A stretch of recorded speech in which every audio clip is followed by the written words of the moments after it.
Good evening, everybody. It's 6 o'clock. I'd like to call tonight's meeting to order, and we'll start with the Pledge of Allegiance led by Councilmember Klein.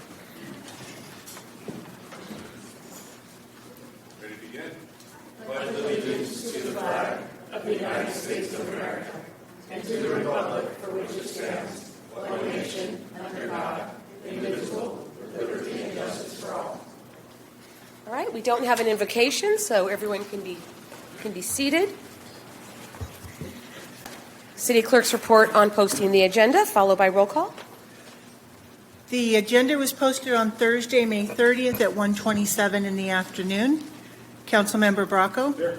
Councilmember Armendariz? Here. Councilmember Marks? Here. Councilmember Hilton? Here. Councilmember Klein? Here. Councilmember Tovar? Mayor Blankley? Here. 6 present. Thank you. And I'd like to announce that Councilmember Tovar is stuck because Caltrain service is delayed due to a fire, right? That was north. So he'll get here when he gets here. Okay. Under orders of the day, we have none. Under employee introductions, we have none. Under ceremonial items, we have none. Under council correspondence, we have none. So presentations to the council. This is for members of the public to speak on anything that is not on the agenda. And Beth, do we have speakers? I see 3. Correct. Yes? Okay. Ron Kirkish, Robert Butler, Robert Zepeda. In that order, if you could all please come to the front row. Thanks. Can you hear me? Yes.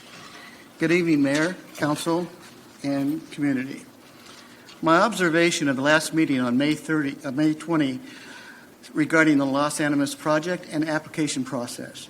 I would like to share my appreciation and thank Aaron Friadas, Sharon Goey, and staff, along with City Attorney Andy Faber, for their exemplary and detailed letter in regards to the concerns and shortcomings by the developer and their approach to the application process. I would also like to thank the 4, Carol Marks, Marie Blankley, Dion Bracco, and Tom Klein, for being prepared and having an understanding of the agenda item in the packet. I'd also like to point out that Fred and Rebecca appeared unsure of their task, of the decision request put in front of them, and confused the yes or no on the completion of the application by addressing builder's remedy, and then asked rudimentary and irrelevant questions and exposed how they would vote on the Los Animas project if put to council. It is hard to imagine that after reading the 14-page letter, which addresses the incomplete application, plus by advice of legal counsel, that both of them would override staff's recommendation. In regards to Mr. Hilton, oh my. Agenda item Los Animas application started off by Mr. Hilton motioning that this item be removed to closed session, orchestrated, it appears, with no forewarning to council, but by actions and dialogue. Not a surprise by Rebecca or Fred. I know that is speculation. He ignored attorney's advice that the motion doesn't warrant a move to closed session and moved and pushed for a vote. Mr. Hilton stated that he needed to get out in front, not we. Mr. Hilton took the chicken way out when choosing to abstain on the motion for the application.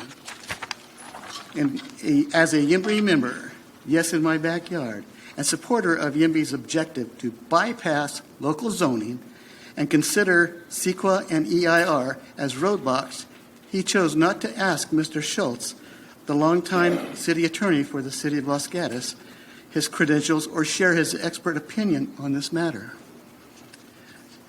Mr. Hilton's whole approach smacked of a backdoor deal, an attempt to fast-track his own agenda behind closed doors and negotiate a deal. The city has the upper hand and should not back down because of a threat of lawsuit. I wonder if Zach Holtz would fold in a poker game with 4 aces. Ironic that the attorney for the developer was there. Russell Morris chose not to speak in the open but ready for the backdoor meeting Zach allegedly promised us. Mr. Morris is from Southern California, costing a lot of money to fly him up here for the day just to sit and watch. The city clerk has said well, it was hard for him to know because the clock wasn't actually running and I was running it, but I don't have 3 minutes yet. But that's, if you say it's been. then that's fine. Is the clock going to be running now? Okay. So next speaker will be. Is the clock? Yeah. If it doesn't start, then I'm going to start it here. Well, because- I know I won't be longer than 3 minutes. Okay. We'll go right ahead. Okay, again, I'm glad to be here, and hi to everyone. Okay, my name again is Robert Butler. Right now I'm working as a board member at the theater downtown. Okay, so I'm really excited about it, and I'm doing a lot of things there. I started a drama club there for kids, and it's going to be starting for the summer. I've also started, it was called the Cambrian Film Festival, Cambrian Film Future Filmmakers. I've changed it to the Gilroy Future Filmmakers. So I'm going to be working with kids, and I have a lot of videos that I can show you guys that I've worked with kids with and come up with a lot of things in Hamilton and things like that. So I'll be doing that with the kids here in the city too. And I want to coincide it with the film festival that's already going. So I'll start planning it right now. So when you have we have the film festival again in the fall, we'll have some materials to present to at the same time. There was some type of grant that you were talking about, Mr. Hilton, for arts or something. I would like to know the qualifications or the application or what, if anything that I'm doing would qualify to help the theater with funds too. Because just like the film festival, I'm going to need some cameras and some other materials. So I'm trying to find out if there is a way to find about the application, and that's basically it. There's one more thing. I've got a minute. That's really good. I'm retired. So I'm doing a lot of things, and I'm trying to create a lot of things, and I'm using my time for the arts. But so I'm in my backyard, and everything is dying. There's like some type of bug that's killing plants in the neighbor's yard, all around the community. I went to Gilroy Gardens, and the same bug is killing the plants there. They're crumbling. I don't know if that's a big problem or not, but as a retired person, I'm noticing a lot of things. So. And if we could tell me about the grant, that's what I'm really here to talk about. Great. So thank you. Thank you. Okay, Robert Cepeda.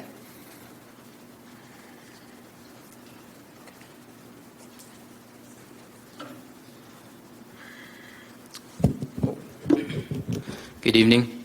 Happy Monday. I wanted to start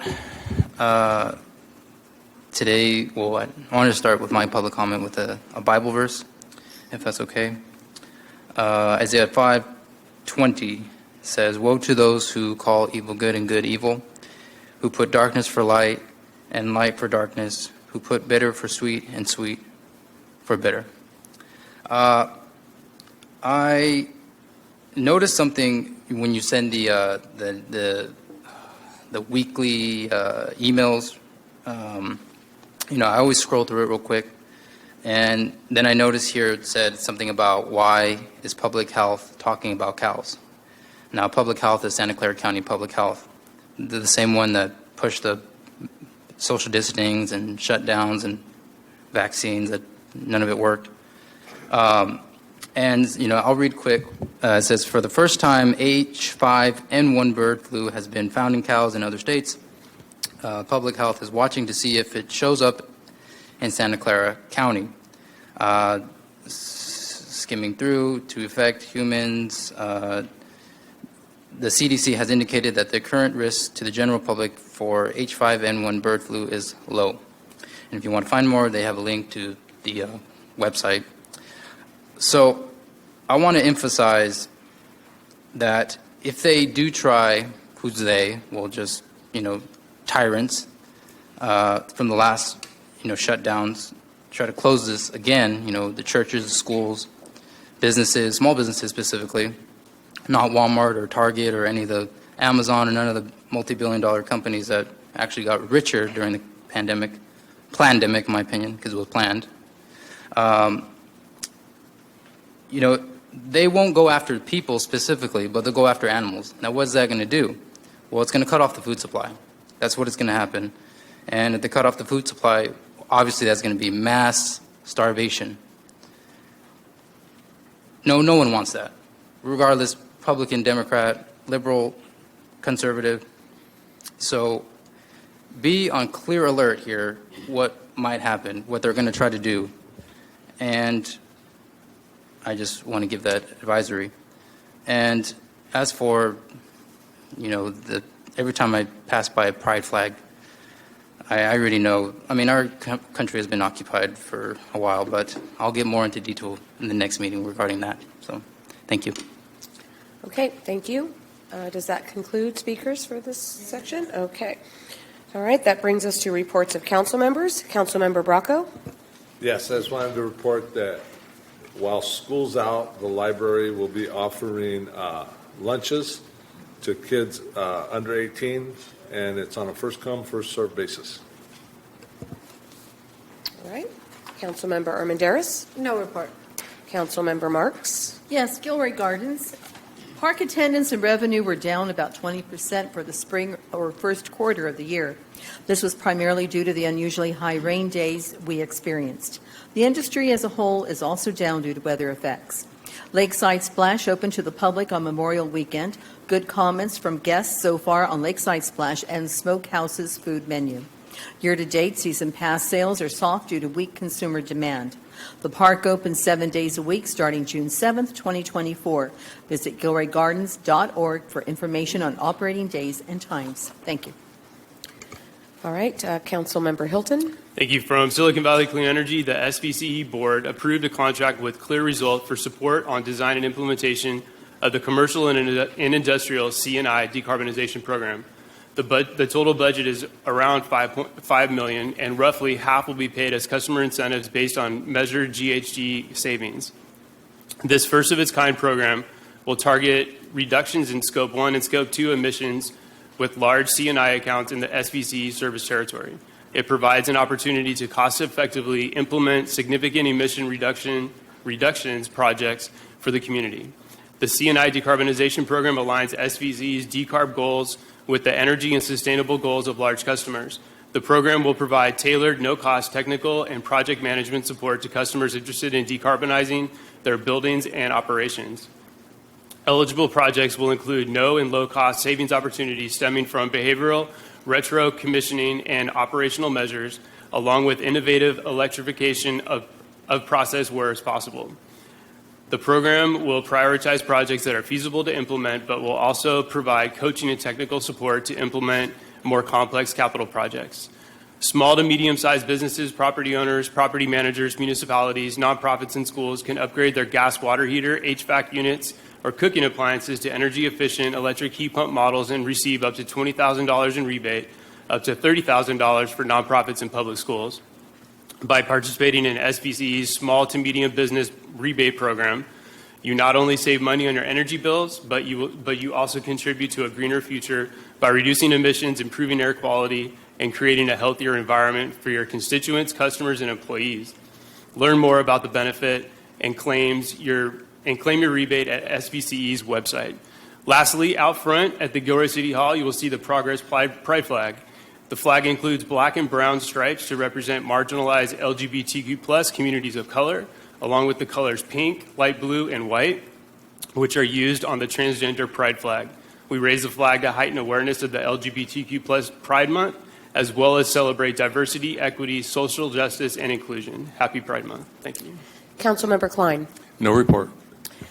Okay, in my report, Caltrain, we had a Caltrain meeting, a Caltrain policy group, and it's all the talk right now is grade separations and electrification.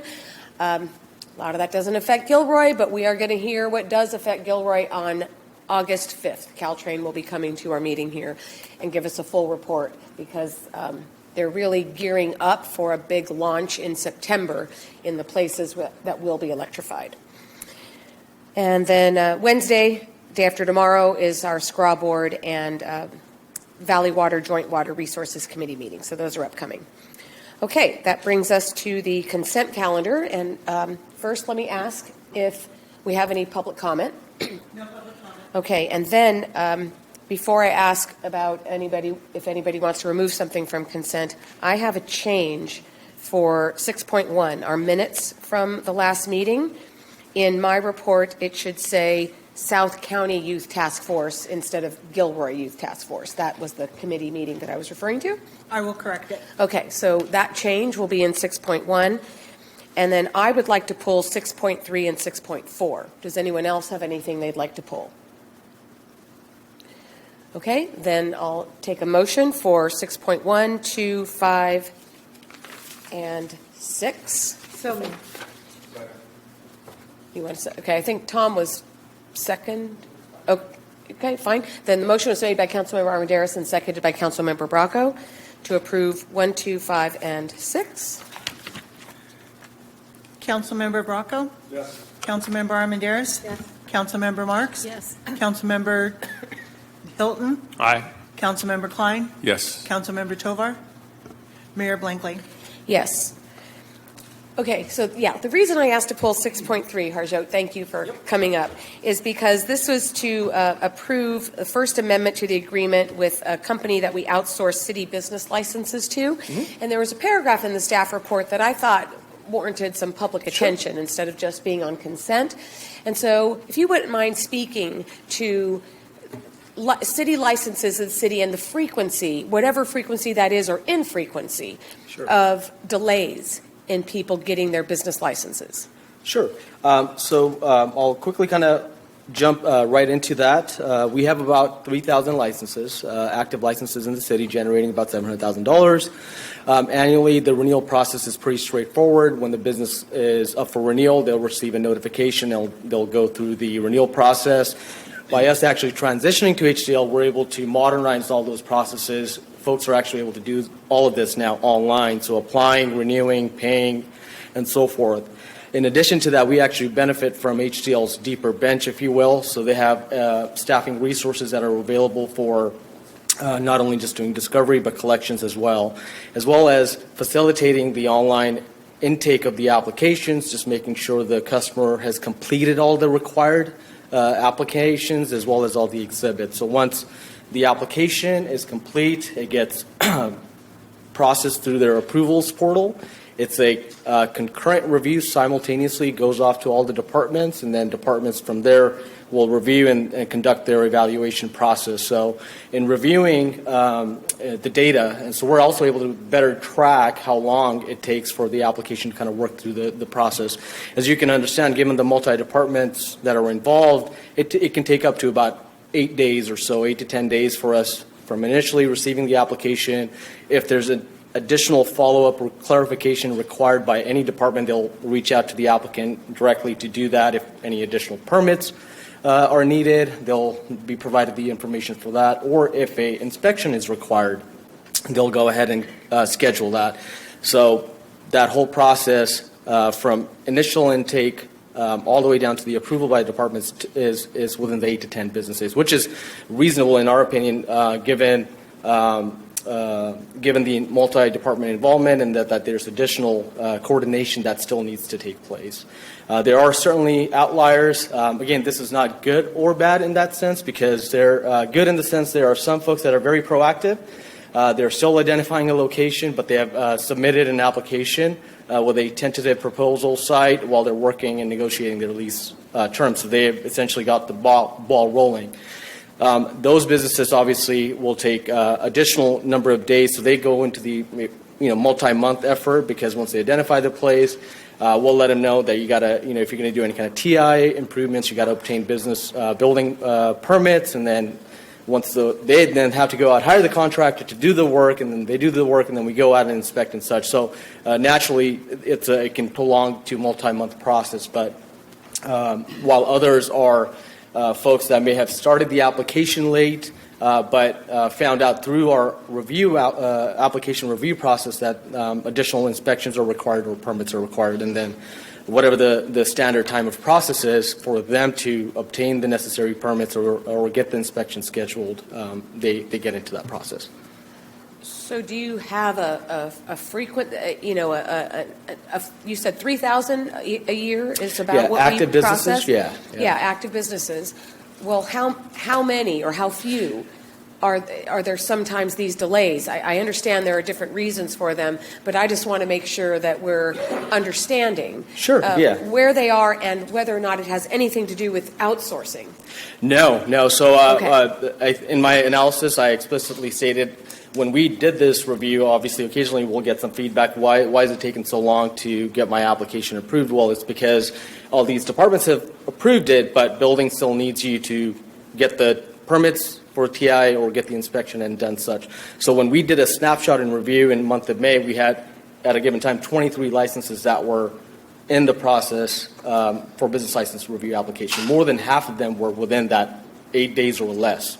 The ones that were beyond the 8 days were folks that are still working through either their lease agreement with the landlords or they're working to schedule the inspections that are needed and so forth. Okay. So it's a very small number. That's what I was looking for. 3,000 Yeah. licenses, I'd probably say, 10 or 12 that are still working through that longer process. But you're aware of those? Yeah, we're all aware. We're in somewhere constant out in outer communication. space. Yeah, okay. Our the HDL software gives us the ability to basically make notes, and if they were to call HDL, we're all seeing the same information. The end applicant is getting the same information. Okay.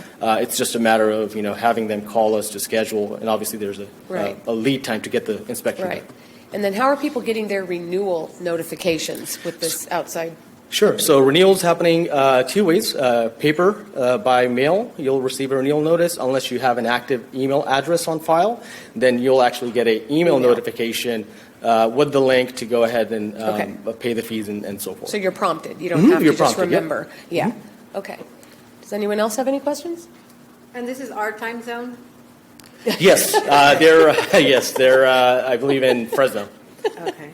No, the reason I asked is because I was assisting a local restaurant owner with the renewal, and there was a glitch in, it said click here to renew, blah, blah, blah, enter your license number. Sure. And we were looking directly at his paper license for the license number, and it wouldn't take it. So we were trying to get a hold of somebody, and it was tough. So that's why I'm wondering. Sure. Yeah. Yeah, and they're actually pretty good from a response perspective. Again, because we essentially, when we're managing, we had one dedicated FTE. By having HDL kind of manage this, they have a dedicated support team, essentially multiple staffing resources that are doing the over the phone assistance, or even by email. So if the best is there's an email is noted on our website as well, but if you give them a notice, you'll get a ticket reference number, and we can always follow up with them if if the applicant is not getting a response. So we have our in-house staff, our actual staff, keeping an eye on this, or who gets notified. So the one FTE that we were originally was managing A through Z is now providing the day-to-day oversight, as well as myself. I have reoccurring monthly or bi-monthly meetings with them just to check on the status of how many tickets are open and how many applications are there. And then we have an internal discussion with our team on those applications as well to see if there's anything we can do to support to get those processed. Thank you. Yeah. Okay. So if no other questions on that, can I just go straight into 6.4 and then we can approve them both together? Okay. Okay, so 6.4 is Public Works, and Jimmy, I think, is going to take, because Heba was ill and couldn't be here tonight. But the reason I pulled this one was because of the list of street segments and wanting to, again, be clear for the public, because when things are on consent, sometimes they just, go through. And the segments that were listed in the staff report, Jimmy, if you could speak to this, that the actual list of street segments is only for that portion being funded by the SB1 money and not all the streets that we are getting to in this fiscal year cycle of street repairs. That is correct, Madam Mayor. SB1 requires us to have a separate list that can be audited and confirmed. And so this is the action just for the SB1 streets. So we do many more, and those all can be found on the city's website on the Pavement Improvement Program page. Right, okay. Does anyone else have any questions on this item? Okay, got a motion by Councilmember Klein, a second by Councilmember Bracco to approve 6.3 and 6.4. Councilmember Bracco? Yes. Councilmember Armendariz? Yes. Councilmember Marks? Yes. Councilmember Hilton? Aye. Councilmember Klein? Yes. Councilmember Tovar? Yes. Mayor Blankley? Yes. Okay, unanimous. Welcome, Councilmember Tovar. I apologize. No, we announced it for you. No worries. Okay, bids and proposals, 7.1. Approval of an agreement, it's a 5-year agreement, for services in the amount of up to $517,668 with Innovative Claims Solutions, Inc. for Workers' Compensation Program Claims Administration. Leanne McPhillips, Human Resources Director, is going to give us this report. Good evening, Mayor, Council, members of the public. This agreement for services this evening is for our workers' compensation third-party administration services, and like the Mayor said, it is for a 5-year period. We last renewed this agreement 5 years ago and have continued forward with a contract with our current vendor.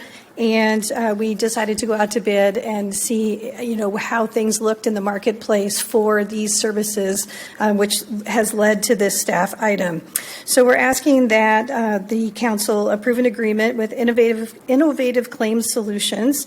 The agreement would be for $197,935 for the first 2 years. So we're only locking ourselves into the first 2 years of the agreement for certainty. And then we would give ourselves the option to extend for years 3, 4, and 5. So assuming things are going well and services are good, then we would be able to renew for each of those added years. And so that's how you get to the total of the $517,668 total cost of the agreement. So we're self-insured for workers' comp, so we use a third-party administration service for all of our claims management for our city employees and volunteers. Like I said, we haven't gone out to bid for this for 5 years, so it was time to do that. We just received 2 proposals back for these services, and the criteria that we use to evaluate the proposals is listed in the staff report. I won't read all of those over here.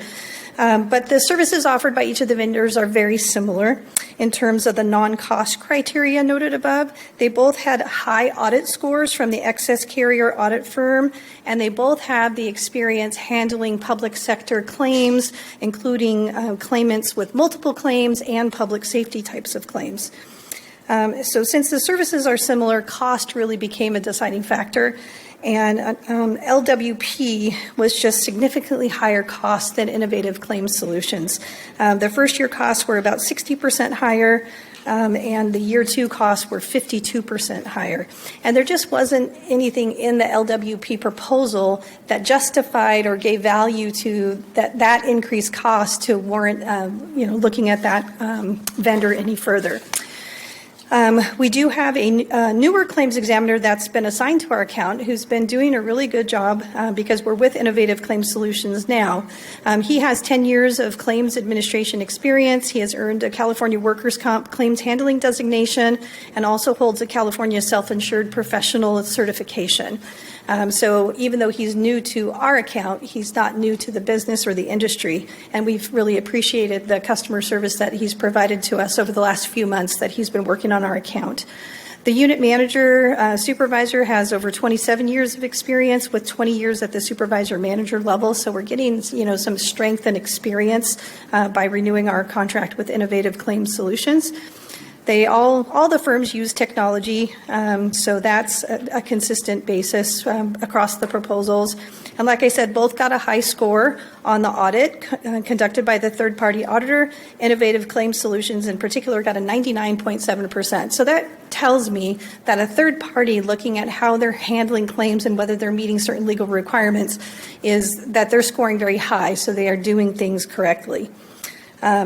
So because the fees were considerably less and because things have been more recently going well, and I did note in the staff report that there was a time that there was some frustration with some customer service with Innovative, and they responded very well to my feedback and actually ended up changing us to a different examiner to rectify the problem, so I appreciated that. The services that are funded by the Workers' Compensation Fund, that's a separate fund in the city budget. The fiscal impact associated with this agreement is included in the fiscal year 25 adopted budget. It reflects a 4% increase from fiscal year 24, and the other years of the agreement would have a 3% increase. And when we put together the budget for fiscal year 25, we did anticipate an increase in claims administration costs, and the recommended agreement is actually slightly below the amount that we budgeted. So with council's approval, we would move forward with our standard agreement for services with Innovative Claims Solutions, and we would, the staff item would have you direct the city administrator to execute the agreement. And I'm happy to answer any questions. All right, thank you, Leanne. Okay, any questions from council members before I go to public comment? Are they a locally owned organization? Councilmember Armendariz? Okay. Oh, Okay. just jumped up a little bit. They're based out of Santa Ramon. Yeah, okay. I got Fred's question, I know, I took it. Did you have a question too? Councilmember Tovar? He already knew. Oh. Yeah, he was on it. Okay, then I will go to public comment. Anybody? Closing public comment, back to council. There are no- Okay. Motion by Councilmember Bracco, seconded by Councilmember Tovar to approve the agreement. Councilmember Bracco? Yes. Councilmember Armendariz? Yes. Councilmember Marks? Yes. Councilmember Hilton? Aye. Councilmember Klein? Yes. Councilmember Tovar? Yes. Mayor Blankley? Yes. All right, that passed unanimously. Under public hearings, we have none. Under unfinished business, 9.1, adopt a resolution of the City Council of the City of Gilroy setting the tax rate for fiscal year 24-25 for the Gilroy Community Library Project bonds. Sergio, go ahead. Good evening, Mayor, council members, members of the community. Typically, this is an item that you take into consideration as part of an annual process on the consent calendar. But this time around, we wanted to kind of highlight a few things and just kind of give you some more background and how this the tax rate setting has done over the years since we issued the debt.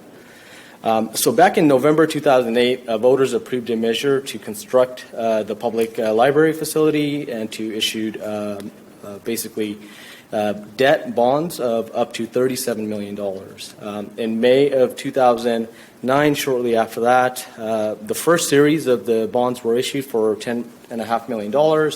And the following year, a second series was issued for $23.5 million.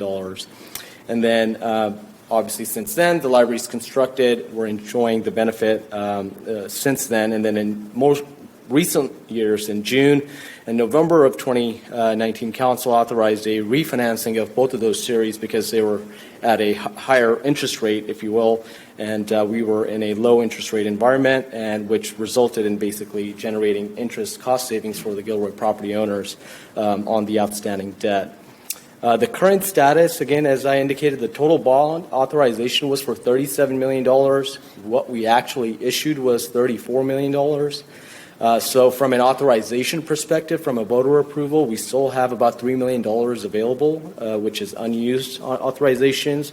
And from the actual bonds that were issued, the $34 million, we still have about $5 million in unspent bond proceeds, which you'll probably see as part of the Library Commission's work plan is how to kind of make recommendations to the council. So you'll take up a consideration on how to spend those in the upcoming fiscal year.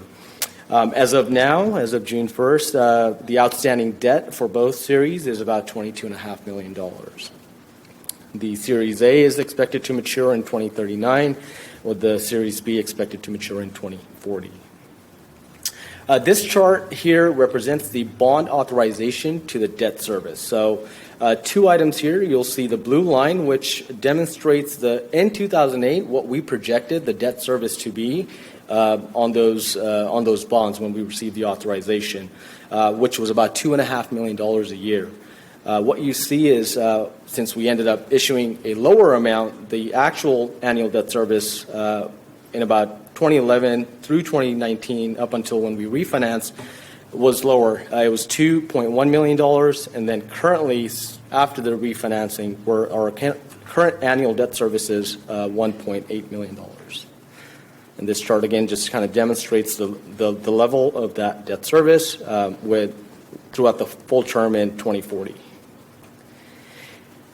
This chart demonstrates the original to current projected tax rate. A lot of lines on this chart, but really, if I may call out two items, really, is the darker blue average, the 2008 average tax rate. So when we got the voter approval authorization, the average tax per $100,000 of assessed value for the term of the bond was $26. So back in 2008, the voters' approval, again, $26.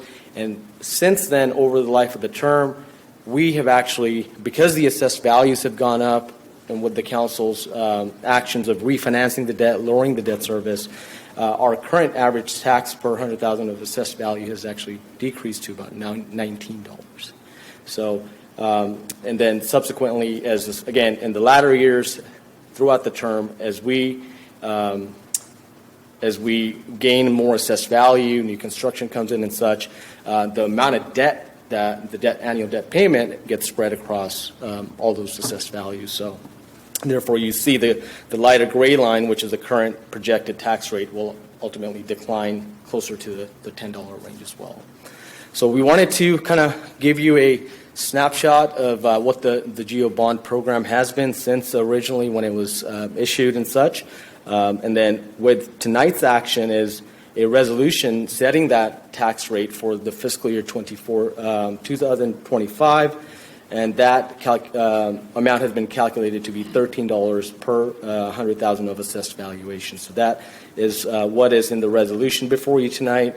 So the recommendation is to adopt the resolution setting the tax rate for the 2025 fiscal year with respect to the general obligation bonds for the library project.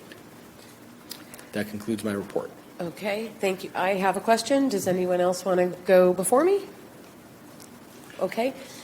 Thank you, Harjo, for that report. So can you go back to the slide that that one there? Mm-hmm. At the bottom where it says $19 per $100,000, when did it get to 15? Because wasn't it $15 per $100 more recently? Last year's assessed, yeah. So this is the average throughout the term of the life. The average. Yeah. So okay, last year it was that. 15. This year it's gradually every year. I would expect it to go down. Go down, towards exactly. All the way up until end. And the thing to point out about that, it's going down because of the refinance. It's part refinance as well as growth in assessed valuation as well. Yeah, so, which is happening too. Yep. Okay, so before us tonight is to drop from $15 per 100,000 to $13 per 100,000, which is nice. Very nice. Okay. Any other questions before I go to public? Okay, do we have any members of the public wanting to speak on this? All right, closing public comment and then looking for a motion. So moved. Okay, motion made by Councilmember Armendariz and seconded by Councilmember Tovar. Councilmember Bracco? Yes. Councilmember Armendariz? Yes. Councilmember Marks? Yes. Councilmember Hilton? Aye. Councilmember Klein? Yes. Councilmember Tovar? Yes. Mayor Blankley? Yes, passes unanimously. All right, introduction of new business 10.1. This is approval of a memorandum of understanding among local public agencies in Santa Clara County for the countywide food recovery program. Bryce, yep, you're there. You're going to be giving us this report. Okay. Mayor, Council, so this item is seeking to adopt an ongoing MOU amongst the various cities in Santa Clara County that will continue the food program that the city of Gilroy already participates in. Food recovery program is required under SB 1383, which was adopted in 2016. Every city is required to provide such a program, recovering unused food while it's still edible, and then distributing to feed people in need instead of going to landfills. Santa Clara County Food Recovery Program had its first one-year MOU start roughly a year ago through an agreement of participating cities. It's administered by the Santa Clara County Waste Reduction Commission and service provided by Joint Ventures Silicon Valley. The one-year MOU for fiscal year 24 is nearing completion, and the proposed new MOU will start in July. The new MOU will be effective on an ongoing basis for Gilroy unless the city withdraws or enough other members withdraw that requires dissolution of the MOU. The first 2 years of program costs, $15,000 and $17,000 respectively, will be paid from partnered grant funds, so there's no fiscal impact to the city for the first 2 years. If approved, staff will then include the program costs in future budget requests in our budget cycles. The program is a state requirement, meaning that if the city does not participate in this program, then we will have to find either an alternative service provision or provide the service ourselves directly. Both of those alternatives are likely to cost more funding and require more staff time than having participation in this countywide approach. So staff is recommending approval of the MOU and authorizing the city administrator to sign the agreement. That completes the verbal report, and we also have Tanya Crothers from Environmental Services here for any technical questions about the program. Thank you. Okay, thank you. Okay, council members, any questions? I don't see anyone on the board. Is there anyone with a question? No. No? Okay, then I'll just ask one that might be easy, Bryce. I don't know that we need to call. This is a memorandum of understanding that all of the public agencies, cities or otherwise within the county, have to agree to if they don't want to do this on their own, Correct. right? Okay, so let's make clear on that. Yeah, okay, thank you. Thanks. Yeah. Public comment? No public comment. All right, then just looking for a motion. Made by Councilmember Klein, and the second was Councilmember Armendariz. Okay, Councilmember Bracco? Yes. Councilmember Armendariz? Yes. Councilmember Marks? Yes. Councilmember Hilton? Aye. Councilmember Klein? Yes. Councilmember Tovar? Yes. Mayor Blankley? yes, unanimous. Okay, brings us to item 11, future council-initiated items. We have none. City Administrators reports. Thank you, Madam Mayor. I have a quick report since we are talking about roads tonight. The city's 2024 pavement rehabilitation program is in full swing. All the curb ramps and curbs were completed last week, and as soon as school gets out, you'll see quite the ramping up of activity. Over the next few weeks, crack sealing happens in June, and we do get a lot of resident concerns about the aesthetics of when we do crack sealings, primarily because you're putting a brand new, very new black surface on an old gray road, and so it does look a little discolored for a little while. And we do remind people it just takes a little time of sun bleaching to kind of blend in a little bit better. But secondary is that we do get concerns as well about rocks being left behind and the overall kind of cleanliness of the roads after they're repaired. We do have inspectors that go out and check them, but we do remind residents if you have a problem in your area to let us know, and we'll get the contractor out there. The resurfacing, the majority of that occurs in July, and then we spend the fall doing restriping. So we try to jam all this into the summer before school starts because that activity is very disruptive to them, and before the bad weather gets here in the late fall. So that concludes my report. Thank you. Yay. Okay, City Attorney's reports. Excuse me, no report tonight, but I have a lot to read, apparently. Yeah, we have a lot in closed session, so go ahead and All take right, us in. section item 14.1 is a litigation closed session involving 3 separate lawsuits. Conference with legal counsel, existing litigation, paragraph 1 of subdivision D of section 54956.9, and Gilroy City Code 17A113A. The 3 cases, the first one is Wendy Towner, Francisco Aguilera, Nick McFarland, Justin Bates, Bryn Ota Matthews, Gabriela Gauss, Harry De La Vega, Barbara Aguirre, Alberto Romero, Barbara Aguirre, Leslie Sanchez, through the Guardian ad litem, et cetera, and then several other plaintiffs who were listed here, against the Gilroy Garlic Festival, First Alarm Security, and the City of Gilroy. And this is case number 19 CV 358256. Second case is Veronica Henderson versus Gilroy Garlic Festival Association, First Alarm Security, City of Gilroy, and Century Arms.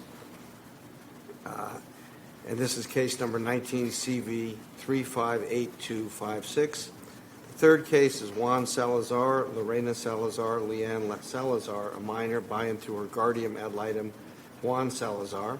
Eduardo Ponce and Dasha Pimentel, a minor, by and through her guardian ad litem, Eduardo Ponce plaintiffs versus Gilroy Garlic Festival Association, First Alarm Security, City of Gilroy, Century Arms, Inc. Case 19 CV 358256. And then the second closed session is Public Employee Performance Evaluation pursuant to Government Code Section 54957, Gilroy City Code Section 17A112. So the first thing to do is to take public comment on these matters, if there is any. No public comment. All right. Okay, then I have to advise you on the litigation session that, in my opinion, the city should not waive the attorney-client privilege, should go into closed session because disclosure of information could harm the city's position. So we now need to take a vote to go into closed session on the litigation session. Okay, all in favor? Okay, that vote is unanimous.